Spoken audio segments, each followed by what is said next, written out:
I'm Daniel Shore. That astute lawyer-politician Richard Nixon once said, the lesson he learned from the Alger spy case was that the cover-up of a crime, perjury, is more dangerous than the original act. It was a lesson he failed to apply to Watergate, with consequences cataclysmic for his presidency. In June 1972, President Nixon flew home from Moscow, having just signed the first superpower treaty to limit nuclear weapons. He was re-election bound, an international hero, but about to become a domestic villain. Well, of course, it will not be lost on many people in his audience, both in the Capitol and elsewhere tonight, but this is a pretty good way to impress a lot of voters. The President of the United States.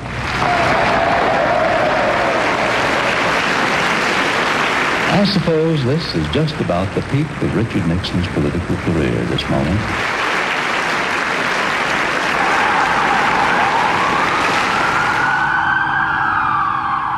As Nixon savored his triumph, 5 of his men were arrested in Washington, caught red-handed inside Democratic Party headquarters in the Watergate office building.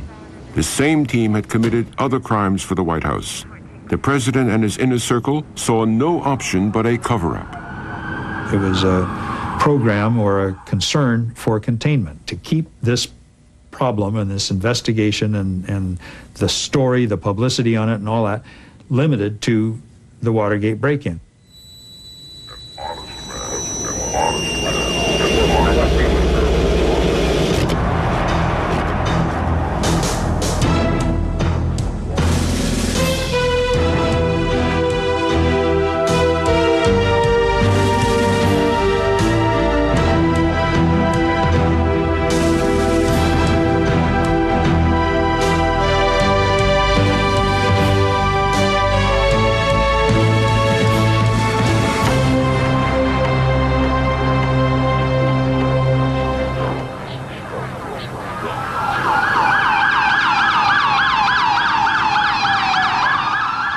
The Watergate break-in had been planned, paid for, and executed by Nixon's campaign committee.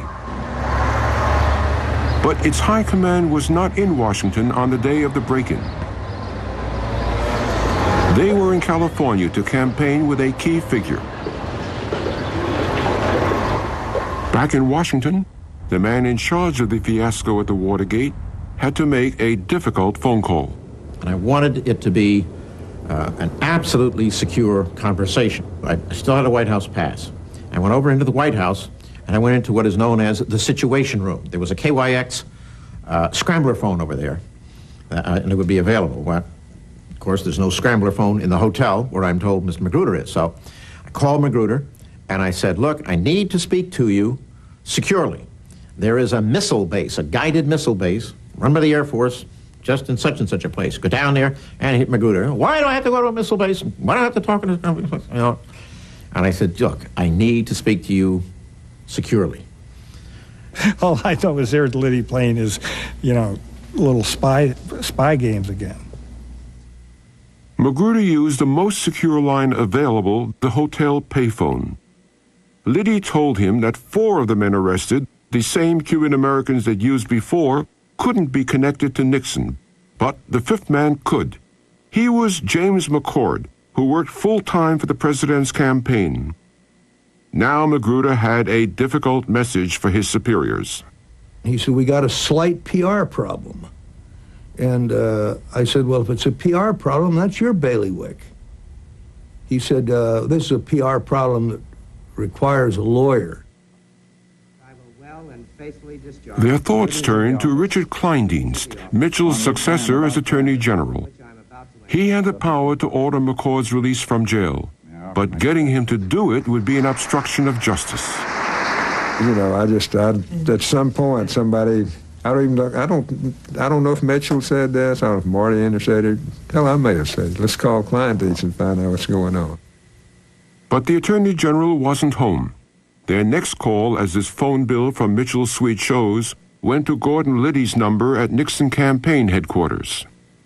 John Mitchell wanted me to get a hold of Richard Kleindienst, who was then the Attorney General of the United States, And to say that he, John Mitchell, wanted Richard Kleindienst to get McCord out of jail because McCord was the security chief of the committee to re-elect the president. Direct connection. Liddy tracked down Kleindienst at Burning Tree, an exclusive golf club outside Washington. They met in the locker room. Whereupon I said, okay, I don't know whether you've heard about the break-in and thing. And I said, I have to tell you, that was our operation, my operation. I was responsible. He said, oh, God, you know. I said, yep, I made the mistake. He said, General, he said, John Mitchell told me to tell you to get these people out of jail right now, and I mean right now. And I said, what in the hell do you think you're talking about, Gordon? You know, Kleindienst was just apoplectic. I'm not going to do what you said, and if you say anything like that to me again, I'm going to put you in jail. And I said, yes. I said, I understand. I said, you know, God knows what could happen to you if you do a thing like that. He said, what happens to me? What happens to the President of the United States? I do a stupid thing like that. The newly sworn-in Attorney General ordered that Watergate proceed like any other case. Yet he was sitting on the information that could have cracked it wide open on its first day. Kleindienst didn't tell the Watergate prosecutors about Gordon Liddy's confession, nor about John Mitchell's criminal demand to spring McCord. And defend the Constitution of the United States against all. The chief law enforcement officer of the United States was closing his eyes to the cover-up. That same morning, FBI agents in his department were struggling to make sense of the unusual haul seized from the Watergate burglars. When we went into the property room, spread out on the table were electronic devices, walkie-talkies, cameras, a huge amount of film, and a gym bag. Curious that I was, I opened the gym bag and saw more film, and then there was some tissue paper. And I reached in to pull the tissue paper, and out fell a little black device with a couple of wires on it. This device was one of several electronic bugs the burglars had brought into Democratic headquarters. The men also carried keys to their rooms in the neighboring Watergate Hotel. In Bernard Barker's room, the FBI stumbled across an innocuous-looking clue.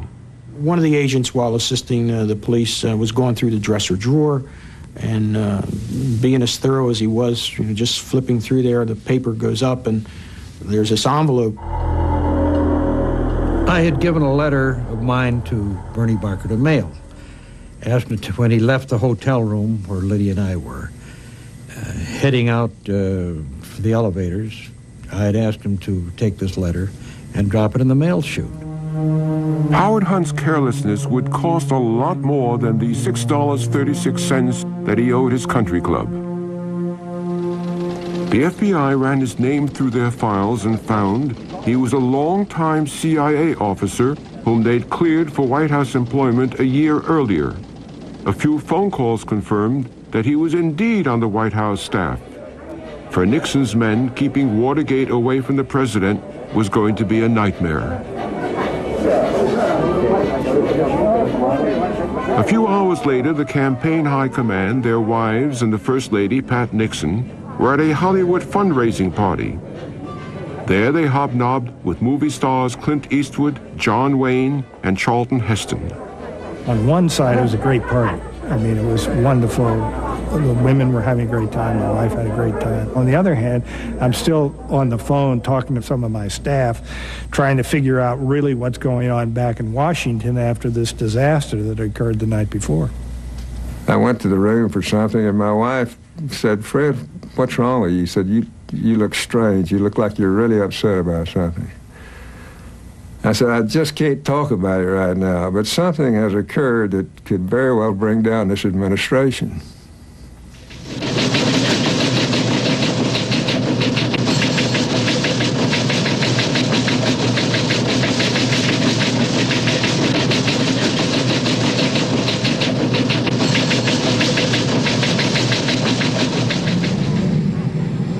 If Nixon sensed a threat to his re-election, he showed no sign of it the next morning.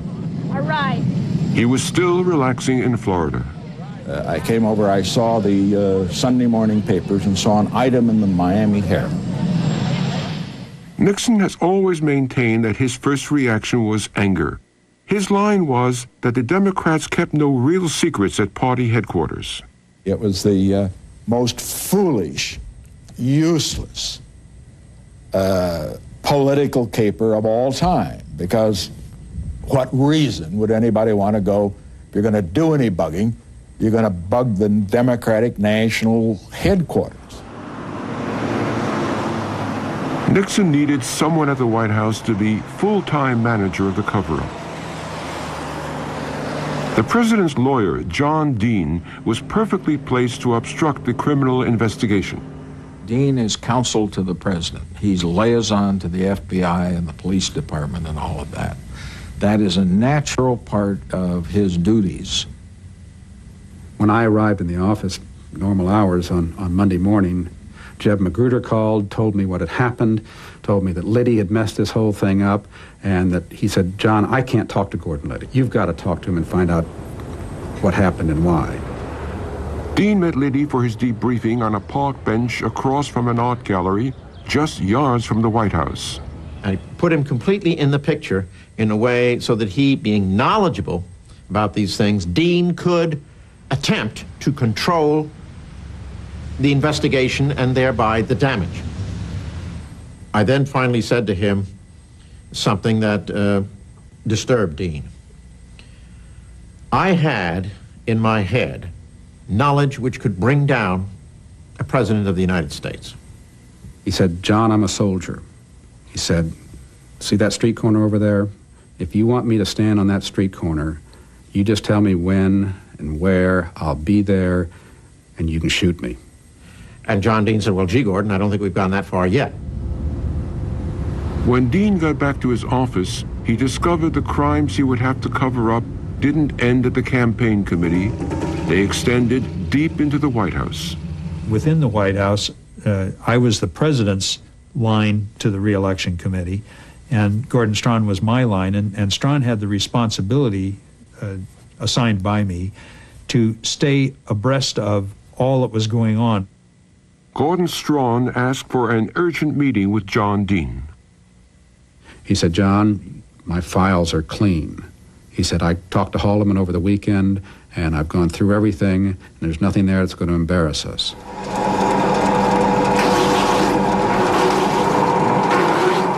Haldeman had ordered the shredding of all the political espionage memos sent to him by the campaign committee. These were evidence of complicity in Watergate at the highest level. This was the most troublesome report I had had in my initial review of what was going on, because I said, if Strachan knows, Haldeman knows. If Haldeman knows, the president knows. So I looked around and I said, this place is in a world of hurt.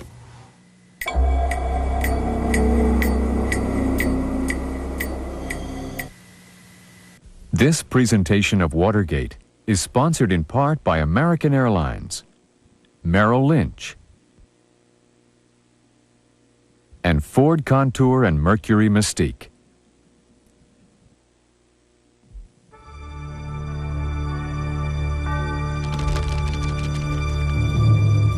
Another day begins in Europe.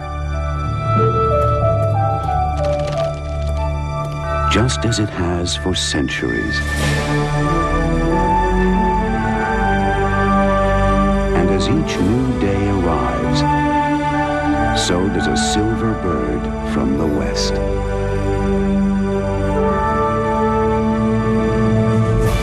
This morning, American Airlines will touch down in 12 European cities, in 9 different countries, just as the new day begins.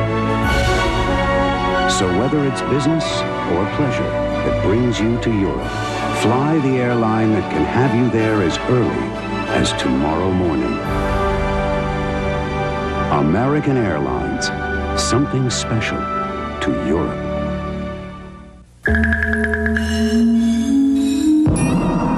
A new chapter has begun in Merrill Lynch's history in Asia.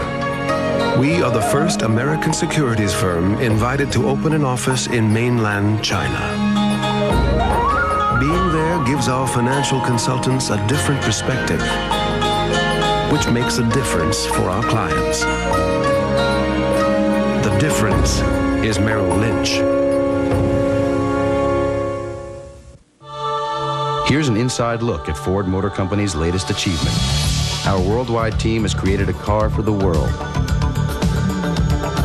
with safety features years ahead of today's safety standards. A computerized transmission that adjusts to any driving condition, and the Duratec V6 engine that can go 100,000 miles without a tune-up. World-class features in a more affordable class of car.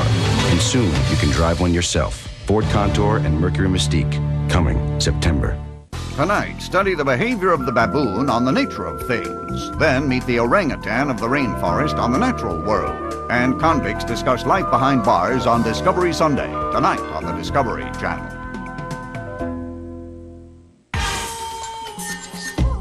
The future. Are you dreaming? Is it real? Japan Dreaming. Monday at 10 Mountain, 9 Pacific on Discovery Showcase. Each day you see the difference your United Way gift makes in our community. It's the difference between an infant born at risk or given the chance to grow, between a teenager losing hope or getting a second chance, the difference between the elderly feeling forgotten or finding love and comfort. This year, like every year, Comcast supports United Way. Hey, smile. Be the difference. See the difference. United Way. You know, I talked my way into the design studio at Ford, and they showed me this family vehicle of the future. It has the room of a van with the ride of a car, and they say it's quieter than you could ever imagine. Of course, it'll have dual airbags, four-wheel ABS, and some safety features I've never even heard of. So I said, what will you call it? And they said, Windstar. Well, then I said, when will you make it? And they said, we already did. Right, this I can see.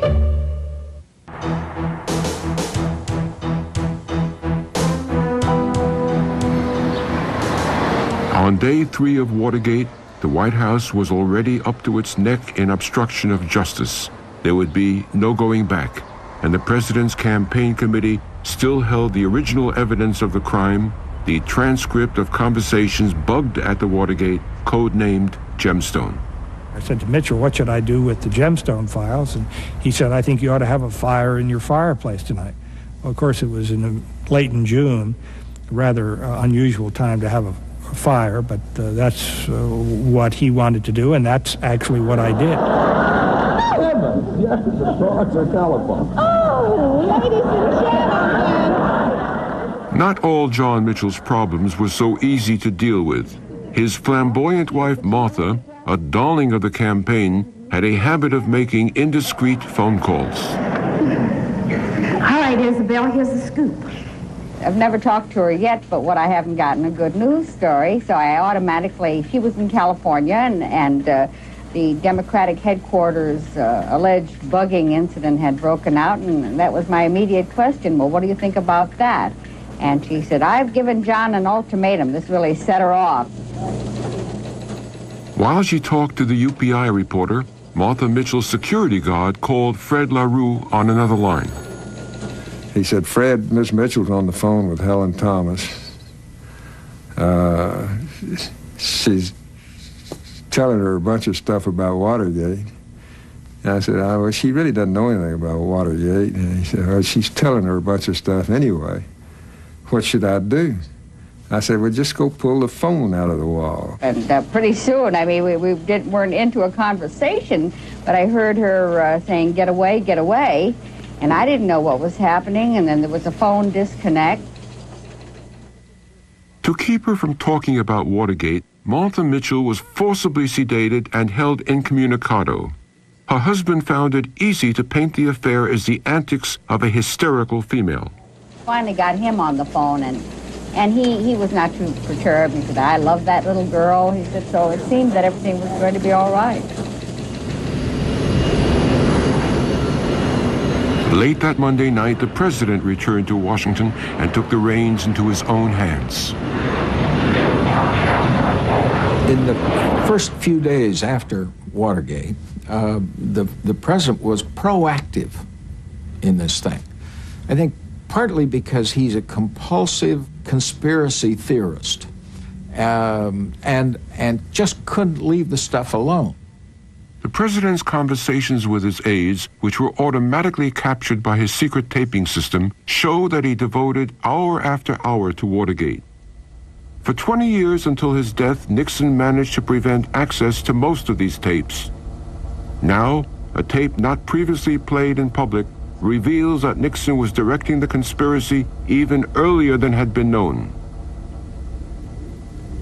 He acted through his closest associates, John Mitchell, John Ehrlichman, and Chief of Staff Haldeman. What's the dope on the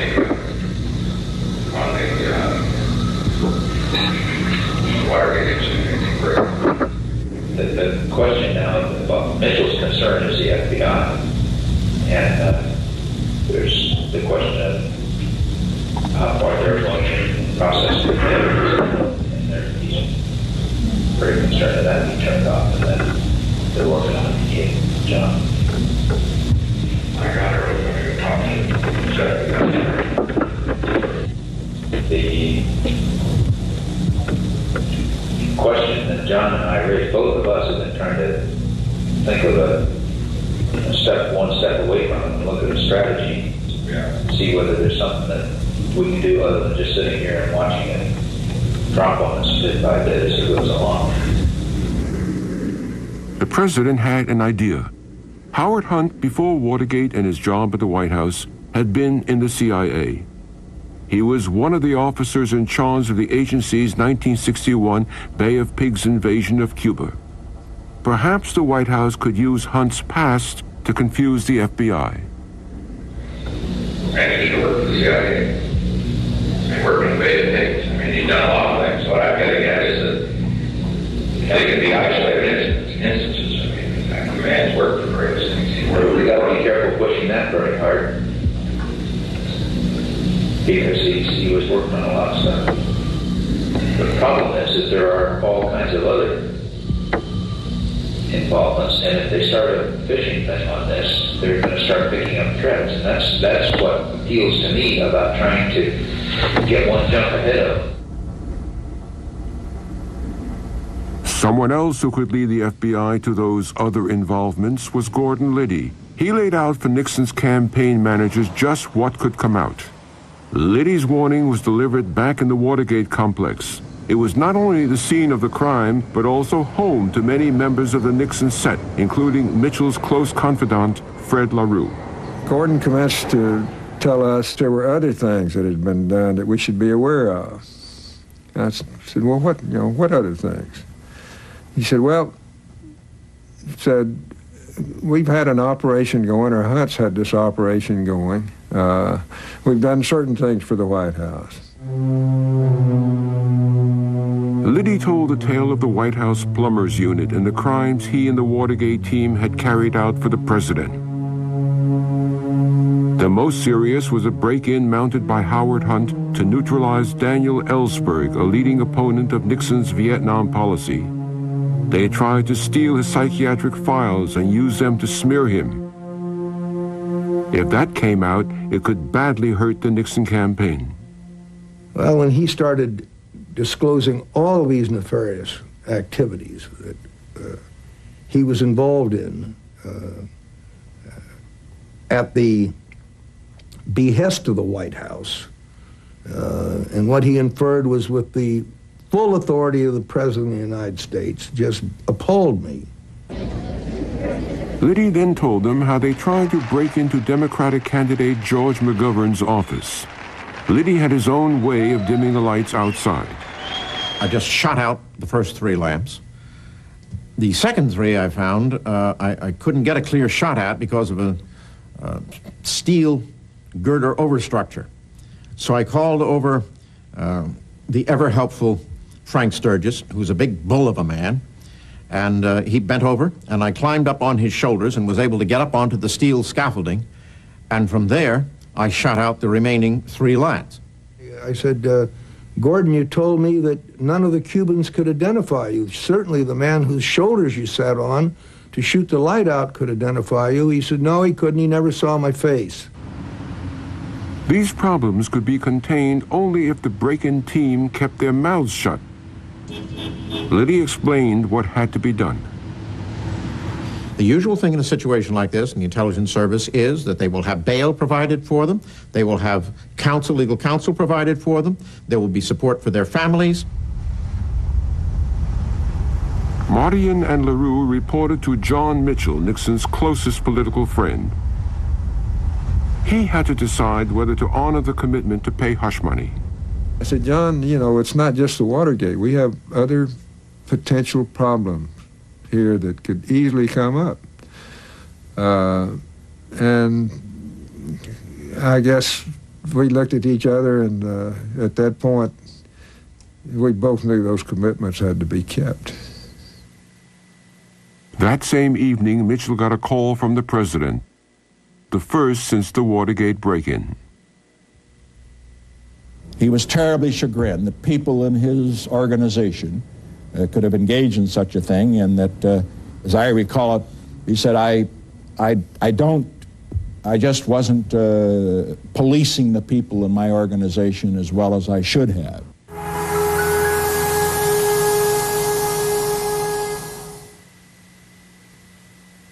Hi, I'm Jed Longhurst with MCI, and because I joined Friends and Family too, I can show you how easily it works for me. I save 20% on calls to anyone I choose, no matter which long-distance company they're with. For example, Jack, my brother-in-law, he's still with AT&T, but watch closely because Jack may switch to MCI's Friends and Family too. He'll do it if he's smart, which he's not, but if he does, I'll save 40% when I call him, and even though he doesn't deserve it, he'll save 40% when he calls me.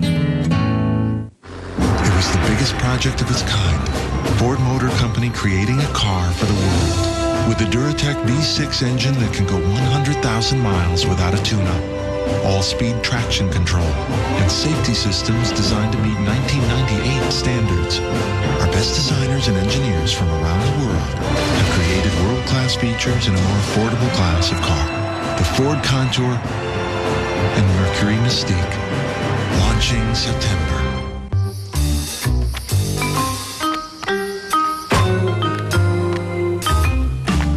What if somebody invented a way to change some of our toxic chemical waste into something useful?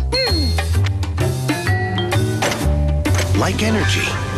Now there's less chemical waste and more energy. It's not the whole answer, but it's a start. The 180 members and partners of the Chemical Manufacturers Association, working for change. People ask me, what do you think Walt would have done? The one thing I do know that Walt would have done is something you didn't expect him to do. Back in 1937, you went to the theater to see a funny little 5-minute cartoon. Walt turned it into a genuine art form. When they nominated Beauty and the Beast for the Best Picture, Animated or Not, wow. Fairy tales, the really good ones, do indeed have universal messages. With a play, the curtain parts, and this thing happens between an audience and a cast in a theater, and it's electric. I would say that Broadway and Disney and American Express all go together very nicely. Well, Beast has this problem with his hands, but I think he could probably manage to hold an American Express going. American Express is welcomed on Broadway and other magical places. Tonight, find out what it's really like to be behind bars. This is not Scared Straight. This is what you'll have to deal with for the rest of your life. Choice is yours. Choices. Then relive one day, one typical 24-hour period in our country, where 61 people will be shot. A day in the death of America. Tonight, beginning at 10 Mountain, 9 Pacific, on Discovery Sunday. Thursday nights, nuts and bolts, tools of the trade, machines and magicians, on the Discovery Channel. First, how do they do it? Step behind the camera and into the special effects world of movie magic. Then, they seem ordinary, but do we really understand what makes them tick? Look inside the secret life of machines. Thursday at 10 Mountain 9 Central on the Discovery Channel.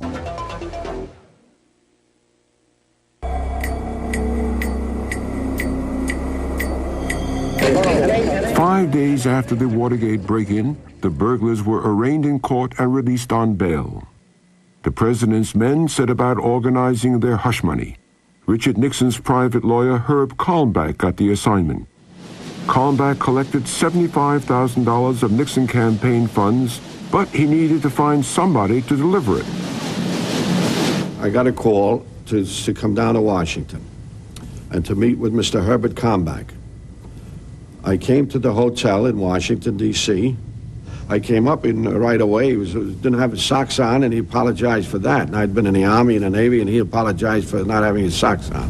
At any rate, he got into this story that he had met with John Dean, a park bench across from the White House. Dean said that on the highest authority, it was decided that Herb Kalmbach would provide funds and that Tony Ulasewicz, the only one that they could trust, would distribute said funds to those who broke into the Watergate building. So now he has an attaché case and he's got 75 grand in it. The 75,000 now, he's taking it out of the attaché case and putting it on a bed. Now 75 grand, you know, is quite a bit of letters. And there was a laundry bag in the closet, one of these that very thin brown paper that you put your laundry and leave it out the door.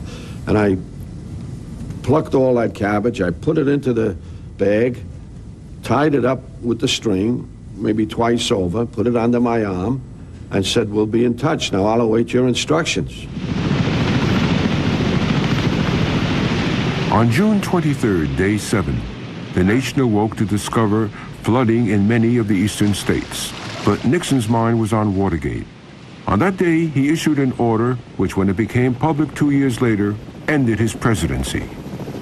What led to the order was a meeting between the cover-up's manager, John Dean, and acting FBI Director Pat Gray, who had alarming news about the investigation. On that morning, Dean called me with a report, as he did from time to time when there was some development on Watergate, in which he said, and I'm reading from my notes here, my notes say, investigation out of control, Gray doesn't know what to do. Then I say, they've found money out of Mexican bank. We'll know who the depositors were today. FBI agents had traced the cash seized from the Watergate burglars to a bank in Mexico. If the FBI was not stopped immediately, it would discover that this money laundered in Mexico came from the Nixon campaign. Fortunately for the White House, Pat Gray drew the wrong conclusions at this point. On the evening of June 22nd, I met with Pat Gray over at his office in the FBI. And he now was convinced, after looking at everything, that the most likely explanation for what had gone on was this was a CIA operation that they'd stumbled into. Nixon's men knew the CIA wasn't behind Watergate. The FBI's confusion, however, gave them a plausible pretext to shut down the investigation. Nixon would say it was jeopardizing national security. After talking to Dean, Haldeman briefed the president in the Oval Office. The tape of this meeting would be the smoking gun that ended the Nixon presidency. I said, now on the investigation, you know the Democratic break-in thing. I mean, it wasn't Watergate then. It was the Democratic break-in thing. Now, on the investigation, the Democratic break-in thing, it's not the problem there is that the FBI is not under control. Haldeman presented the president with the plan. Again, I'm saying what Mitchell recommended and Dean concurred with, according to what Dean told me, is for us to have Walters is the deputy director of the CIA at that time, General Vernon Walters, call Pat Gray. Pat Gray was the director of the FBI at that time, acting director, and just say, stay the hell out of this. This is a business here we don't want you to go any further on. And that will fit rather well because the FBI agents who are working the case at this point feel that's what it is the CIA. But would the CIA cooperate? Nixon told Haldeman to threaten CIA Director Richard Helms that if his agency didn't stomp the FBI, then the CIA's 1961 Bay of Pigs fiasco would be dredged up again. He said, when you get in the people, say, look, this is the president now saying to me, look, the problem is that this will open the whole Bay of Pigs thing. The problem is that this will open the whole Bay of Pigs thing. The sort of comedy of errors is our element. The president believes it's going to open the whole Bay of Pigs thing. And they can call it FBI. The countries don't go any further than my purpose, my primary purpose, as is clearly indicated by the tape, and I don't dispute it at all, I wanted to stop the investigation, if possible. We got word that Haldeman and Ehrlichman wanted to meet with Helms and Walters at 1 o'clock at the White House. And we went in to see Mr. Ehrlichman, who talked in a general way about the embarrassment of this and so forth and so on, and people had shown excessive zeal, and then Mr. Haldeman came in.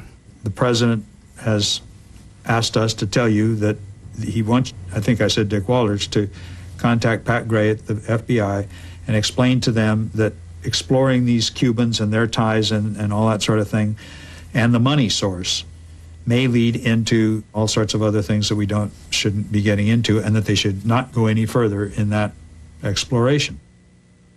At that point, Haldeman carried out the president's ploy.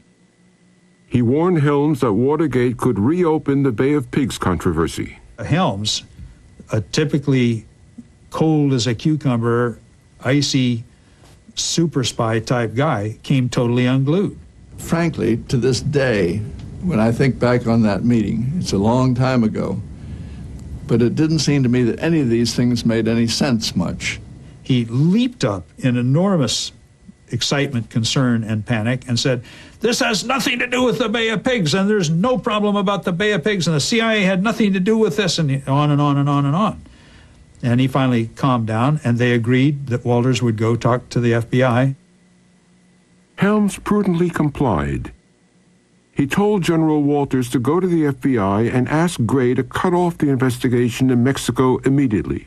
The case agent, the agent in charge, Angie Lano, came to me and told me that there'd been a halt. I'd asked him, what was happening, what was going on with the investigation in Mexico, and Angie told me there'd been a halt put on it by the CIA. I'm getting telephone calls from the Assistant United States Attorney, Earl Silbert, saying, Angelo, what's going on? And I'm saying, Earl, what can I tell you? Every time we want to do something, somebody says, hold, wait, stop, no interview, wait, hold, stop. Inside the White House, Howard Hunt had a safe crammed with files on Watergate and earlier covert operations. John Dean had it drilled open. I realize that some of this material is extremely explosive politically. Some of it is probably direct evidence of crime. I went over to Ehrlichman's office to explain to him what we'd found in the safe. And he told me that he had proposed to deliver these contents personally to Pat Gray, who was the acting director of the FBI, and leave it to Gray's discretion then, so that if there were an investigation of what became of Howard Hunt's possessions, we could very truthfully say that we had turned them over to the investigators. I distinctly recall Mr. Dean saying that these files were political dynamite and clearly should not see the light of day. It is true that neither Mr. Ehrlichman nor Mr. Dean expressly instructed me to destroy the files, but there was and is no doubt in my mind that destruction was intended. Gray, a Nixon loyalist, took the files home and put them under a pile of shirts. 6 months later, he would burn them with his Christmas wrapping paper. While their boss was concealing evidence, FBI agents were uncovering more. Combing through one of the burglars' address books, the agents were baffled by this entry. They discovered that Howard Hunt's telephone in the White House, WH number 202-456-2282, wasn't being billed in the normal way. The bill was being sent to a girl over in Alexandria, Virginia. So we said, well, that's strange. So we went to Alexandria and found out that she was an employee at the White House named Kathleen Chennault. Kathleen Chennault, secretary to Hunt and Liddy when they worked in the White House Plumbers Unit, had typed all their memos, including break-in plans. Her knowledge could bring the investigators right to the Oval Office. She happened to be on holiday in England. The FBI sent a teletype to his man in London, asking him to track down and question Chennault, but the White House had been tipped off. Immediately we realized that, if she was broadsided by agents, no telling what she'd say. So we decided we had to find her first. And I don't think the request was over here 5 or 6 hours when the telephone rang again and said, hold. And I said, on what? And they said, no interview of Chennault until the White House is going to bring her back.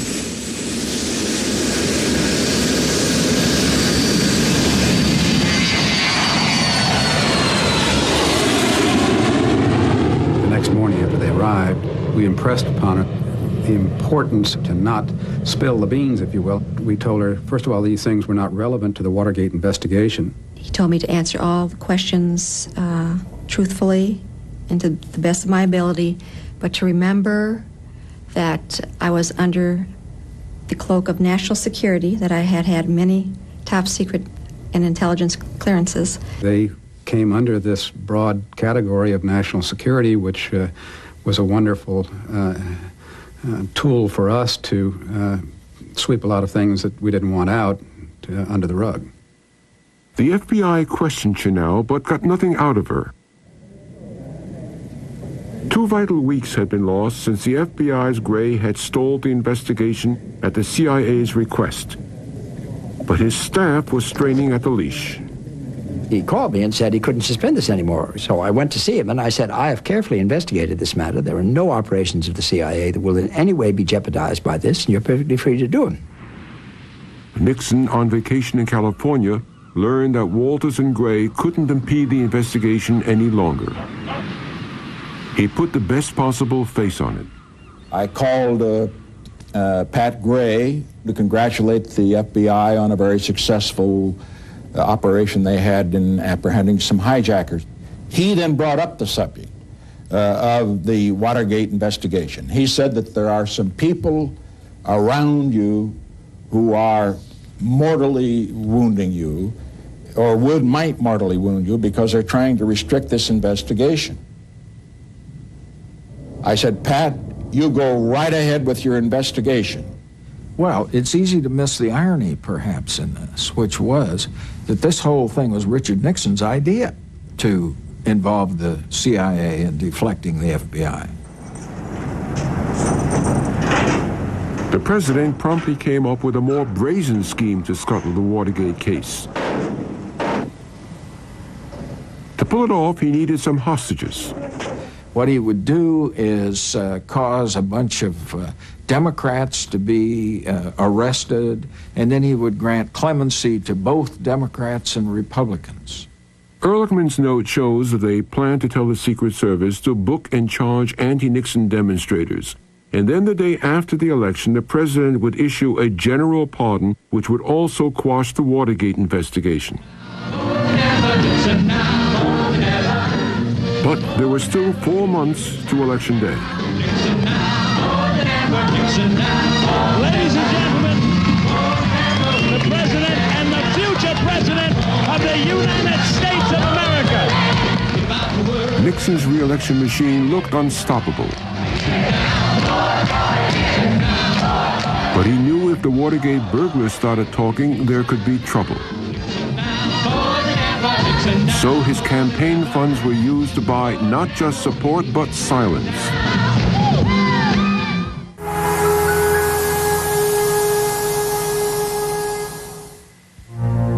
It began as a third-rate burglary. was we would have pulled what is called a black bag job, a surreptitious entry. It would end with the downfall of a presidency. And then you destroy yourself. Watergate. This in-depth home video set contains rare interviews, recently uncovered documents, and lets you hear the player's story in their own words. To order this fascinating 5-hour video for $49.95, call 1-800-652-2400. Hi, I'm Erica Seelinger with MCI. You know, 12 years ago, the cost of an average long-distance call was over $5. Today, that call is only $2.70.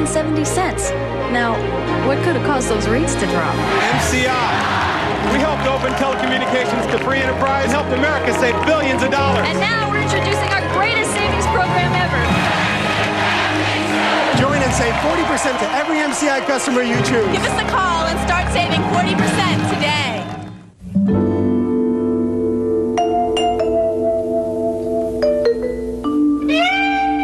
Retirement years should be secure years.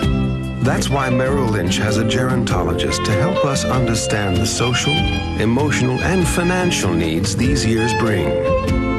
That extra insight can make a difference between seeking security and finding it. The difference is Merrill Lynch. Here's an inside look at Ford Motor Company's latest achievement. Our worldwide team has created a car for the world, with safety features years ahead of today's safety standards, a computerized transmission that adjusts to any driving condition, and a Duratec V6 engine that can go 100,000 miles without a tune-up. World-class features in a more affordable class of car, and soon you can drive one yourself. Ford Contour and Mercury Mystique, coming September. Choices! You gotta make choices. Hey kid, you wanna fly? You gotta buy. No! Exercise the right choice. Visit your local park and recreation department today. What's hidden below the surface? What secrets are to be revealed? Tuesdays, a legendary journey, a river of graves. Fact meets fiction on Terra X. Then, for treasure, science, or pleasure, why do they do it? Explore undersea worlds. Tuesdays, beginning at 9 Mountain, 8 Pacific, on the Discovery Channel. Through every stage of life, your United Way gift makes a difference in our community. It gives a child like Casey a chance to grow healthy and strong. It helps a teenager like Myron get an education and a future. It offers someone like Mary love and comfort in her later years. From all of us at Comcast, thank you for supporting our United Way. Thank you! Be the difference. See the difference. United Way. How strong is your resistance to the idea of the freshest, most taste-tempting seafood in town?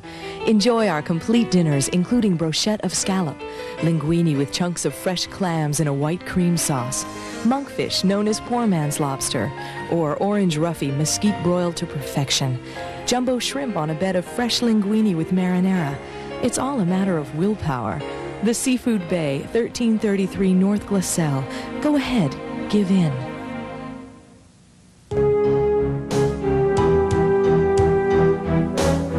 As the cover-up continued, Howard Hunt and his wife began taking delivery of the hush money to distribute to the burglars.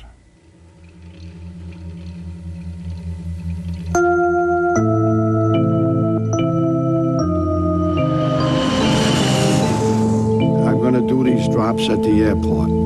And I would, because lockers were always handy, I get a locker number. I take the key, put the money in the locker, take the key out, and I would tape it underneath the telephone. Then I would call on another phone. I would call the person, whatever name we used, Mrs. Hunt in that time. One time Mr. Hunt appeared and picked it up, and I would say the key is taped under. You take that key and go to the locker and pick up your drop. And that's the way we did it. And it worked very well. Nixon's men paid out more than $250,000 in hush money that summer. It did the trick. The burglars kept silent. So too did Howard Hunt and his partner in crime. Gordon Liddy had now become a prime suspect. We called over to FBI headquarters And we said, we identified another person, can you run this name? And within minutes, they come back and say, G. Gordon Liddy, former FBI agent. Well, you know, by now I'm going, you know, what is this? CIA people, FBI people, you know, what is it? You know, what is going on here? Who's hiring all these people and why? The way the conspiracy appeared to us to be shaping up with Liddy at the top based on the evidence we had, if it went higher, and we didn't know whether it went higher, the logical person based both on position and responsibilities would have been Jeb Magruder. Magruder, as deputy campaign chief, had to explain away nearly $100,000 that Liddy used for Watergate. Magruder concocted a story that the money was budgeted for campaign security, but that Liddy, all on his own, decided to spend it on a break-in. Now, what I had to do was, number one, I had to go to the prosecutors and tell that story and make that believable, but number two, I had to have somebody to back it up. Well, I refer to this as the sting. Was in my office, and Jeb came to the door and asked if I could join him in his office. Well, I pitched it to Bart, basically on the basis that I needed his help, that we were in a quandary, that this guy Liddy had gone off on his own, had done these things that had really created problems, but we had to have some way to justify giving him the money. Magruder asked Porter to corroborate the story of a meeting at which Liddy's $100,000 budget was supposedly approved. Basically, the bottom line was, if anybody asks you, it's kind of if anybody asks you, whether it was an attorney or whoever, anybody asks you, it would be helpful if you could remember a number like around $100,000 that we discussed at that time. And so without much ado, my big error, of course, was that I said, yeah, I would do that. They would have to testify under oath before the Watergate grand jury. If the prosecutors and the jurors didn't swallow their story, Magruder would be charged. Inevitably, he would drag Nixon's top aides down with him. We were all aware that I was going to go up and perjure myself, and that was the way the cover-up was going to work. You go up and you testify to why we spent the money with Liddy, and then you bring Porter in and he backs up your story. We were not 5-year-olds. It's a lawyer's distinction, but I must say, and it's self-serving, that I did advise him. I said, Jeb, I can't tell you to go in front of that grand jury to perjure yourself, but I will tell you, I'll give you a good question, and I know exactly the kind of questions they're going to ask you. And so I spent about a couple hours just grilling him and getting him ready for his perjury. Magruder took his oath and told his lies. Then it was Porter's turn. I had to repeat this particular story about the $100,000 amount, and all the rest of it was all the rest of what I said there was quite factual. My mention of the $100,000, as we know, was not. For the moment, Magruder got away with it. Federal indictments were returned in Washington today in the Watergate bugging affair. Complaints. Sources here at the Justice Department say the investigation by both the FBI and the grand jury is over. There is no evidence, they insist, that anyone else was involved. The last witness was called this morning, virtually guaranteeing there will be no trial before Election Day. On September 15th, the 4 Cubans, Ann McCord, Hunt, and Liddy, were charged. No one else. We had contained the matter during the campaign because I didn't feel at that time that any erosion of the strength of the president in the country, of his support in the country, and also I didn't feel that his defeat in an election would be in the best interest of the country. On September 15th, came back to my office. Jane, my secretary, said, the president wants to see you over in the Oval Office. I was really quite surprised. The basic reason for the meeting was to give John Dean a feeling that the president was pleased with his work and was thanking him for it, and patting him on the shoulder and saying, good boy, well done. In essence, the president said, you know, just want to tell you what a good job you've done with the cover-up.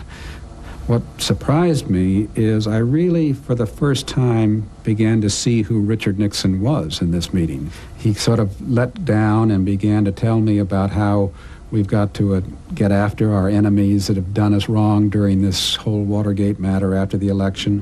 Comprehensive notes on all those that have tried to do us in, because they didn't have to do it. They didn't have to do it. Now they're doing this quite deliberately, and they're asking for it, and they're going to get it. We haven't used the Bureau, we haven't used the Justice Department, but things are going to change now. And they're going to change, and they're going to get it right.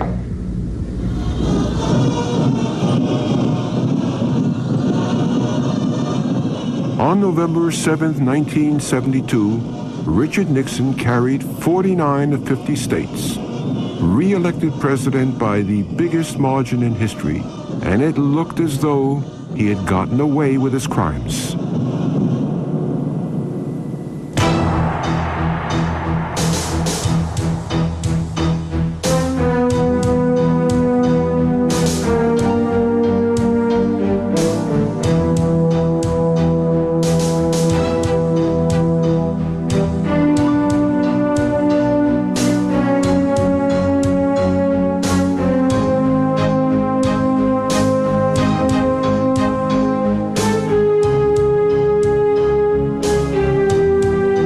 Want to know more about the corruption of American politics and the fall of Richard Nixon? Watergate is also a book by Fred Emery, who covered the scandal as it happened. Ask for Watergate at bookstores now. Up next, Watergate continues on the Discovery Channel.